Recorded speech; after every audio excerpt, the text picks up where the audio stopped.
하나님의 말씀 보시겠습니다. 오늘 하나님께서 우리에게 주신 말씀은 고린도전서 15장 12절에서 20절까지 말씀입니다.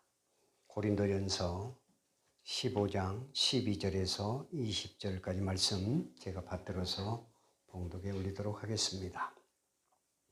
그리스도께서 죽은 자 가운데서 다시 살아나셨다 전파되었거늘 너희 중에서 어떤 사람들은 어찌하여 죽은 자 가운데서 부활이 없다 하느냐. 만일 죽은 자의 부활이 없으면 그리스도도 다시 살아나지 못하셨으리라. 그리스도께서 만일 다시 살아나지 못하셨으면 우리가 전파하는 것도 헛것이요 또 너희 믿음도 헛것이며 또 우리가 하나님의 거짓 증언으로 발견되리니 우리가 하나님이 그리스도를 다시 살리셨다고 증언하였음이라. 만일 죽은 자가 다시 살아나는 일이 없으면 하나님이 그리스도를 다시 살리지 아니하셨으리라. 만일 죽은 자가 다시 살아나는 일이 없으면 그리스도도 다시 살아나신 일이 없었을 터이요 그리스도께서 다시 살아나신 일이 없으면 너희의 믿음도 헛되고 너희가 여전히 죄 가운데 있을 것이요 또한 그리스도 안에서 잠자는 자도 망하였으리니 만일 그리스도 안에서 우리가 바라는 것이 다만 이 세상의 삶뿐이면 모든 사람 가운데 우리가 더욱 불쌍한 자이리라. 그러나 이제 그리스도께서 죽은 자 가운데서 다시 살아나사 잠자는 자들의 첫 열매가 되셨도다. 아멘. 오늘은 하나님의 말씀 고린도전서 15장 12절에서 20절의 본문의 말씀을 가지고 예수님의 부활은 우리의 생명입니다 라는 제목의 말씀으로 함께 은혜를 나누고자 합니다. 성경 욥기서 14장 14절 말씀에 보면은 사람이 죽으면 어찌 다시 살리까라고 성경은 기록하고 있습니다. 성경 히브리서 9장 27절 말씀에 보면은 한 번 죽는 것이 사람에게 정하신 것이면 이렇게 성경은 말씀을 합니다. 풀이나 나무는 배임을 당한다 하더라도 다시 싹이 돋아나고 움이 트는 것입니다. 그러나 사람이 죽으면 다시 살 수 있겠습니까? 오늘 욥기서 14장 14절에 사람이 죽으면 어찌 다시 살 수 있습니까? 라는 욥의 절규는 단순히 욥이 부르짖는 절규가 아니라 이 세상을 살아가는 모든 사람들이 죽음 앞에서 통곡하면서 부르짖는 그런 절규인 것입니다. 하나님께서 사람을 흙으로 만드시고 다시 그 흙으로 돌아가라고 말씀을 하셨으니 이제 우리는 누구든지 하나님께서 말씀하신 대로 흙으로 돌아가는 것입니다. 그런데 흙으로 돌아가 죽은 그 인생이 어떻게 다시 살 수 있겠습니까? 누가 이 죽음의 세력을 끊어내겠습니까? 죽음의 문제를 해결할 수 있는 사람은 이 세상에 아무도 없습니다. 아담이 열어놓은 죽음의 길을 벗어날 사람들이 없기 때문인 것입니다.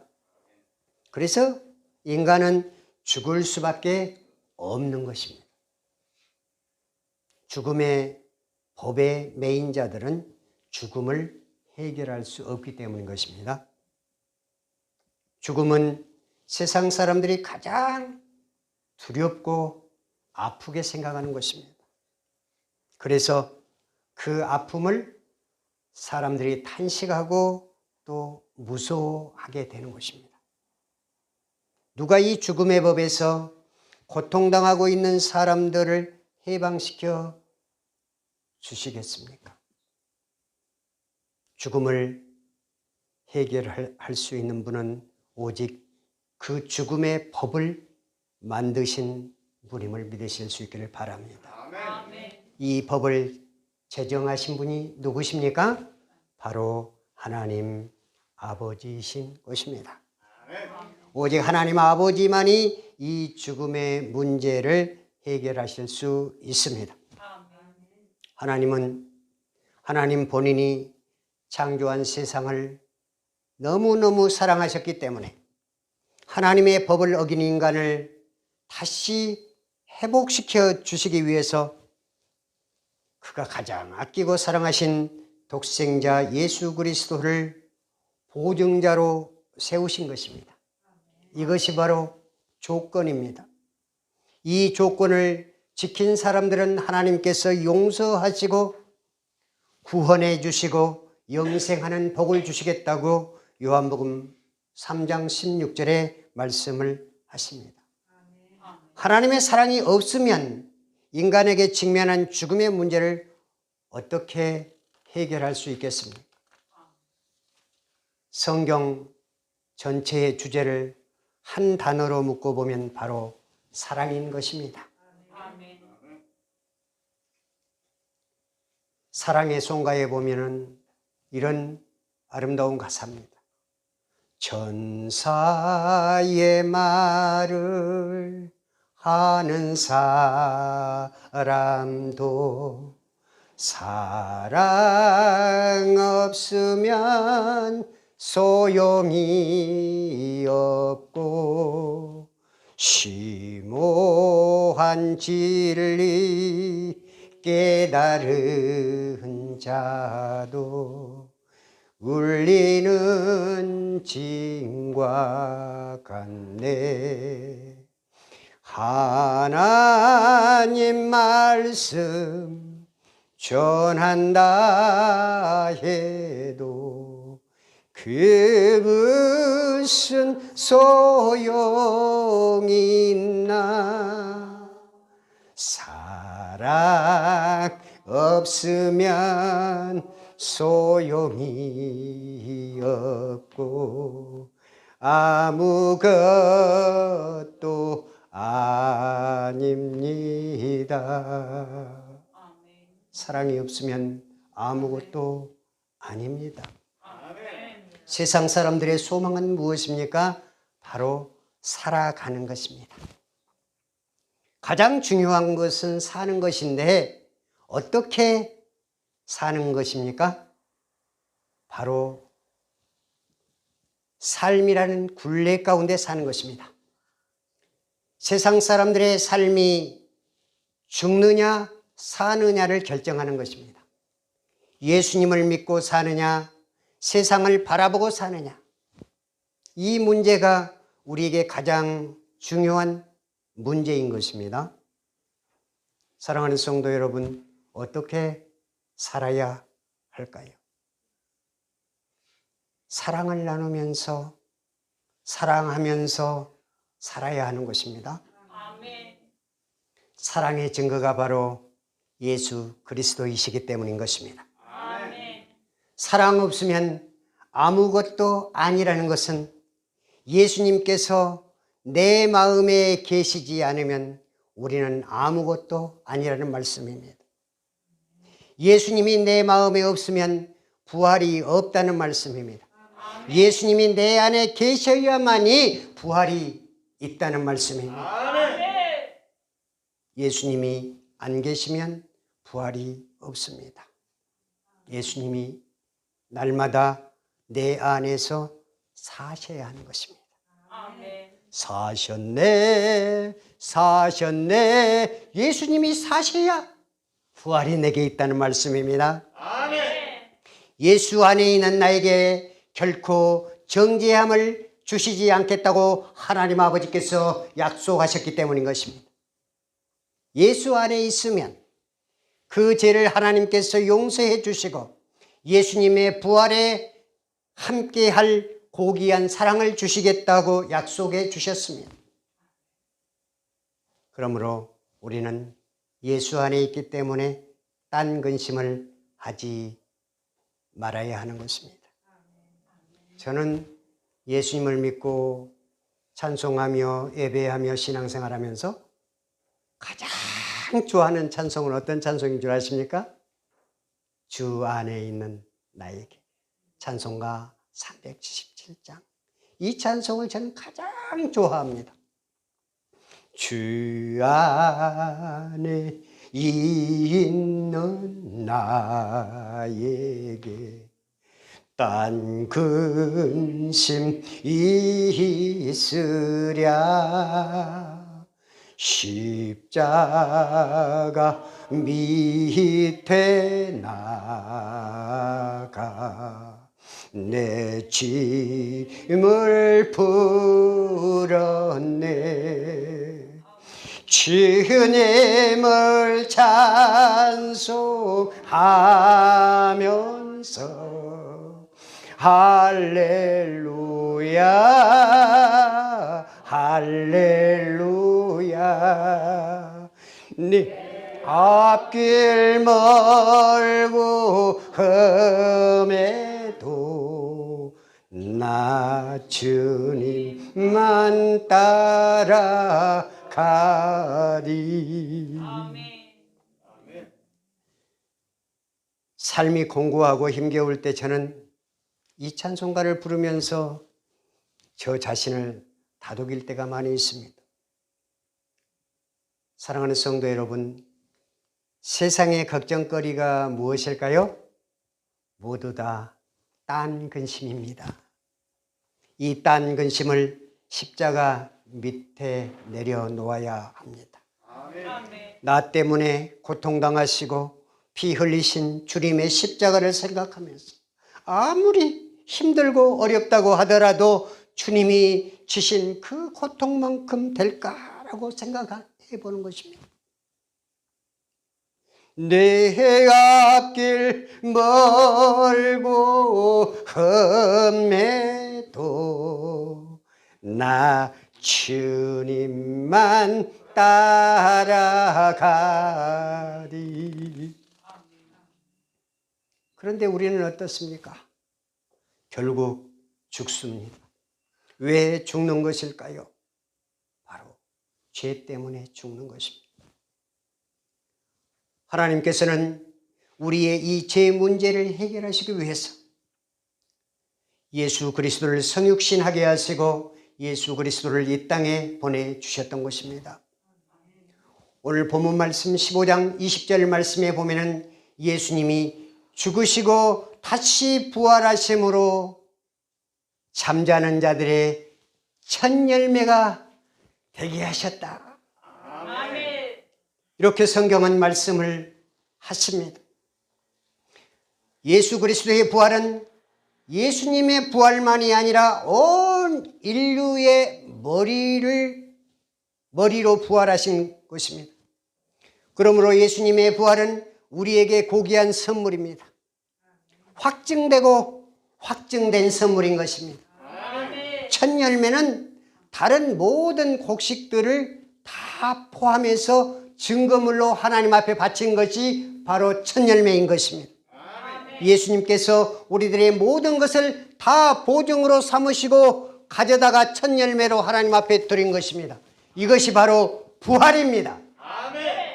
그러므로 성육신하시고 부활하신 예수님을 바라보고 살다가 죽은 사람은 육체는 흙으로 돌아가고 죽지만 영은 살아서 주님과 함께 있고 주님이 다시 오시는 그날 육체도 다시 일어나서 주님과 함께 영원한 하늘의 소망을 누린다는 사실을 기억하실 수 있기를 바랍니다. 이것을 믿는 것이 믿음입니다. 믿음으로 산다는 것은 하나님의 말씀을 기억하고 그 말씀을 따르며 사는 것이 바로 믿음인 것입니다. 그러므로 예수님을 믿는 우리는 예수님이 죽었을 때 나도 죽은 것을 믿고 예수님이 다시 부활하셨을 때 우리도 부활한 것을 믿으실 수 있기를 바랍니다. 예수님의 부활이 얼마나 소중합니까? 예수님의 부활이 없으면 우리에게 소망이 없기 때문에 그렇습니다. 예수님이 부활하시지 아니하셨다면 우리는 예수님을 믿을 필요도 없을 것입니다. 이 죽음의 문제를 해결하신 분은 바로 예수 그리스도뿐인 줄 믿으실 수 있기를 바랍니다. 예수님은 고난의 길을 가시면서 고통당하시고 조롱당하시고 십자가에 못 박히셔서 피 흘리시고 험한 십자가를 지셔야 했습니다. 그리고 그가 어떻게 말씀하셨을까요? 엘리 엘리 라마 사박다니, 나의 하나님 나의 하나님 어찌하여 나를 버리셨습니까? 하나님은 우리를 구원하시기 위해서 독생자인 예수 그리스도를 처참한 십자가의 죽음으로 우리에 대한 사랑을 확증해 주신 것입니다. 그러나 하나님은 그러한 가운데서도 철저한 인간에 대한 계획이 있으셨던 것입니다. 예수님을 다시 부활시키심으로 우리에게 직면한 죽음의 문제를 해결하시고자 했던 말씀입니다. 예수님의 부활이 사람들을 생명으로 채워주셨습니다. 부활의 생명의 사람들에게 역사에서 죽음을 넘어서게 하셨습니다. 죽음이 마지막이 아니라 죽음 저 너머의 영원한 생명인 부활이 기다리고 있는 것입니다. 고린도후서 5장 5절의 성경은 말씀합니다. 곧 이것을 우리에게 이루게 하시고 보증으로 성령을 우리에게 주신 이는 바로 하나님이시니라. 아멘. 성령은 바로 부활의 영입니다. 우리에게 주신 성령은 부활을 보증해 주는 것입니다. 성령님을 내 안에 모신 자들은 부활의 보증 수표를 받는 것입니다. 보증 수표가 무엇입니까? 보증 수표는 자기압 수표입니다. 발행자와 은행이 같습니다. 언제라도 그 자기압 수표를 가지고 발행한 은행을 찾아가면 현금 지급이 가능한 보증 수표인 것입니다. 그 보증 수표는 바로 현금입니다. 그 현금으로 하나님께서 우리에게 주셨다는 말씀입니다.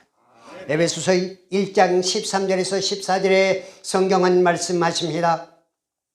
그 안에서 너희도 진리의 말씀 곧 너희 구원의 복음을 들고 그 안에서 또한 믿어 약속의 성령으로 인치심을 받았으니 이는 우리의 기업의 보증이 되사 그 얻으신 것을 구속하시고 그의 영광을 찬미하게 하려 하심이니라.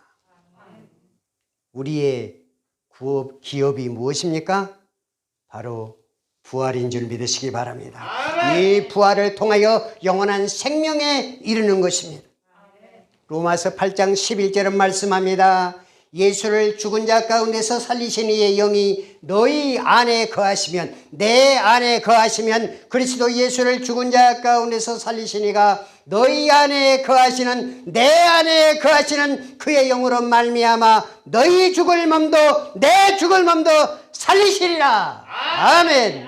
그러므로 우리는 성령을 근심하게 해서는 안 되는 것입니다. 부활의 그날까지, 구속의 그날까지 성령의 인치심을 주신 그 은혜에 감사하며 부활을 보증하신 하나님을 찬양할 수 있기를 바랍니다. 사랑이 풍성하신 하나님은 예수님의 부활이 나의 부활이 되게 하기 위하셔서 성령을 우리 마음에 보내시고 우리의 부활을 보증해 주셨음을 믿으실 수 있기를 바랍니다. 성경 빌립보서 3장 7절에서 12절은 말씀합니다. 그러나 무엇이든지 내게 유익하던 것을 내가 그리스도를 위하여 다 해로 여길 뿐더러 또한 모든 것을 해로 여기면 내 주 그리스도 예수를 아는 지식이 가장 고상하기 때문이라. 내가 그를 위하여 모든 것을 다 잃어버리고 배설물로 여김은 그리스도를 얻고 그 안에서 발견되려 함이니 내가 가진 의는 율법에서 난 의가 아니요 오직 그리스도를 믿음으로 말미암은 것이니 곧 믿음으로 하나님께로부터 난 의라. 내가 그리스도와 그 부활의 권능과 그 고난의 참여함을 얻고자 하여 그의 죽으심을 본받아 어떻게 해서든지 죽은 자 가운데에서 부활에 이르려 하노니 내가 이미 얻었다 함도 아니요 온전히 이루었다 함도 아니라 오직 내가 그리스도 예수께 잡힌 바 된 그것을 잡으려고 달려가노라. 사도 바울은 어떻게 해서든지 몸부림치면서 주님이 이루신 그 부활을 쫓아 그 부활 신앙을 회복하겠다고 쫓아갔다고 고백하고 있는 것입니다. 주 안에 있는 은혜와 평강교회 성도 여러분, 세상에 딴 근심들이 짐이 되어 무겁습니까? 그 짐을 십자가 밑에 내려놓으시기 바랍니다. 그리고 주님을 찬송하면서 할렐루야 할렐루야, 내 앞길 멀고 험해도 주님만 따라가겠다고 고백하면서 다짐하면서 부활의 주님을 만나는 신앙으로 사실 수 있기를 주님의 이름으로 축원합니다.